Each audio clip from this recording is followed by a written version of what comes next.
Peoples business forum के सदर मिर्जा इख्तियार बेग ने गुलिस्तान जौहर में हनीफिया बर्गर ब्रोस्ट का इफ्तिताह कर दिया। इस हवाले से आल कराची रेस्टोरेंट एसोसिएशन के चेयरमैन समेत इनकी पूरी टीम भी मौजूद थी, जबकि इस मौके पर इस तकरीब में मौजूद साबिक चेयरमैन कोरंगी एसोसिएशन के अलावा मुल्क भर में फलाही काम करने वाले जफर अब्बास और हनीफिया के रूह रवा सईद खान ने बताया, हमने जो अभी SOPs पे काम जो चल रहा है उसके लिए भी हम डिबेट कर रहे हैं, गवर्नमेंट से डायलॉग कर रहे हैं, गवर्नमेंट से हम बात कर रहे हैं कि हमारे जो जल्द से जल्द इस मसले को हल करें। ज़ाहिर एक बहुत बड़ा इशू है, मगर बहरहाल SOPs दिए, गवर्नमेंट ने SOPs पे काम करने की पूरी कोशिश करेंगे, मगर ये मुमकिनात में से नहीं है। कराची नहीं पूरे मुल्क की अल्हम्दुलिल्लाह रौनकें बहाल हो रही हैं और मैं जो है वो इसके ऊपर सिर्फ ये है सबके लिए बहुत खुशाइन बात है कि लोग देखें काम बढ़ रहा है, कारोबार बढ़ रहा है, रेस्टोरेंट इंडस्ट्री तेज़ी तरक्की कर रही है, बाहर से लोगों का पैसा आ रहा है, बाहर से भी लोग यहाँ पे काम करने आ रहे हैं। काफ़ी सारी फ्रेंचाइजीज़ है जो बाहर से हमारी है, पाकिस्तान में नहीं है, जो दूसरे ममालिक में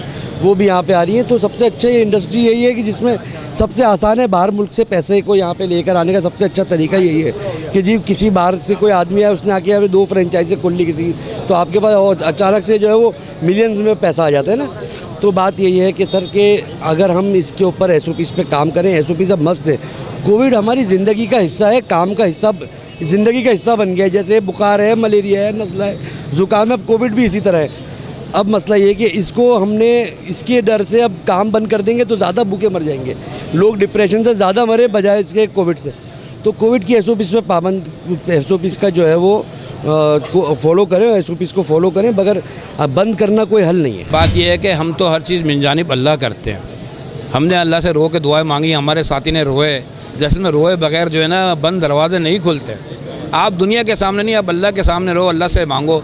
हमने इस्लामाबाद में जितनी भी मीटिंग की उससे पहले जाके 2 रकात नफिल पढ़ते थे, बाद में आके नफिल पढ़ते थे, अल्लाह से दुआ करते थे। अल्लाह ने हमें कामयाबी और कामरानी से नवाजा और स्ट्रगल किया। देखिए घर बैठ के सिर्फ फ़ोटो सेशन से या सिर्फ बातें बनाने से काम नहीं होता है। अल्लाह भी अभी इंसान की एफर्ट्स देखता है कि एक आदमी जाता है, पहले उसके अंदर हल चलाता है, फिर उसमें दाना डालता है, तो उससे सारी की सारी खेती निकलती है। तो यह अल्लाह का बड़ा करम है, एहसानात। पूरे पाकिस्तान के अंदर मसला रेस्टोरेंट्स खुल गए हैं, बल्कि रेस्टोरेंट के साथ कई 100 ऐसे लोग हैं जिनका घराना, जिनका ख़ानदान चल रहा है, जिसके अंदर से घी वाले हैं और ब्रेड वाले हैं, जितने भी वेंडर्स हैं सबका खुल गया है। सर बात यह NCSC तो इस्लामाबाद में थी ना, तो जब हमें यहाँ से आउटडोर यानी एक तो डाइन आउट जब हमारी खुल गई तो नासिर साहब से हमने मशवरा किया, तो उन्होंने कहा इसके लिए आपको NCOC के पास जाना पड़ेगा।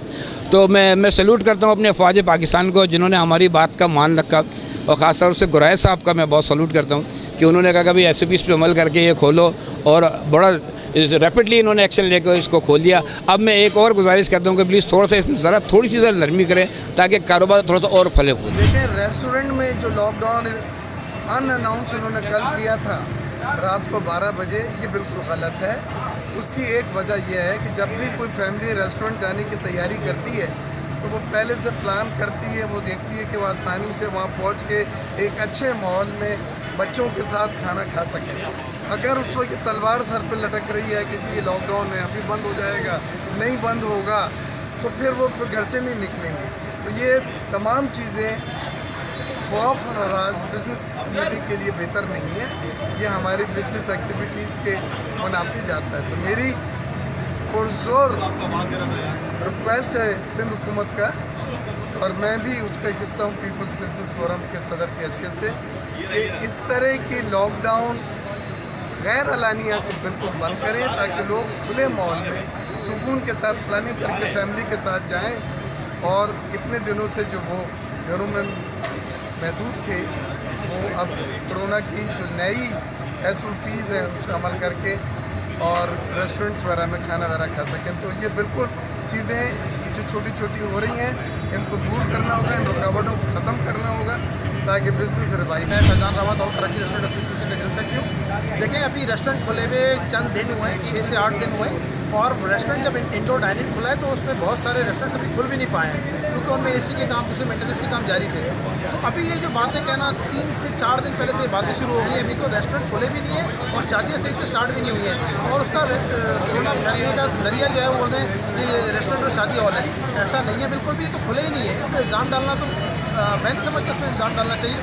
दूसरी बात, सेकेंड वेव हो, थर्ड हो, फोर्थ हो, फिफ्थ हो, डेल्टा हो, कोई भी हो, अब हमें AC के साथ रहना है।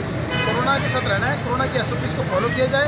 अभी इन्होंने जो SOPs दिए हैं हम उसको फॉलो कर रहे हैं, हम बिल्कुल NCOC के हर डिसीजन को फॉलो करने को तैयार हैं, लेकिन वो प्रैक्टिकल होना चाहिए। अब एक डिसीजन क्या है कि हम लोगों से पता करें, उनसे शनाख्ती कार्ड लें, 1166 पे SMS करें और फिर उनको इजाज़त दें डायनेट की। अब आप फ़र्ज़ करें 6 लोगों की पार्टी आ रही है, मैं उससे बात करता हूँ, पहले तो कोई NIC मुझे देगा नहीं, और अगर वो दे भी देता है, 2 लोग अगर वैक्सीनेटेड हैं और 4 लोग वैक्सीनेटेड नहीं हैं, तो उस सूरत में हम क्या करेंगे? क्या 2 लोगों को डायनेट कराएंगे और 4 लोगों को डायनेट ना कराएं? या उस देखिए ये तो एक नया झगड़ा क्रिएट हो जाएगा। आप किस तरीके से लोगों को मना कर सकते हैं कि यार आप डायनेट नहीं कर सकते? हम कोई देखें, मैं खुद एक जगह खाने के लिए जाता हूँ, मुझसे कोई अगर NIC मांगता है तो मैं उसको ये बोलूँगा, भाई मैं खाना खाने आया हूँ, किसी अस्पताल में नहीं आया, कोई वैक्सीनेशन कराने के लिए नहीं है आपके पास। तो अब मेरे समझ नहीं आ रहा कि ये जो नोटिफिकेशन आया है NCOC के डिसीजन के थ्रू, उसको फॉलो करने का मुश्किल हो जाएगा, फॉलो करना बहुत मुश्किल है। गुलिस्तान जौहर के अवाम के लिए हनीफिया हंटर बीफ बनाने वालों ने बर्गर, ब्रोस्ट रोल वगैरह अपने करम फरमाओं के लिए पेश कर दिए। कैमरामैन बाबर शाह के साथ आसिफ खान, मेट्रो 7 पाकिस्तान।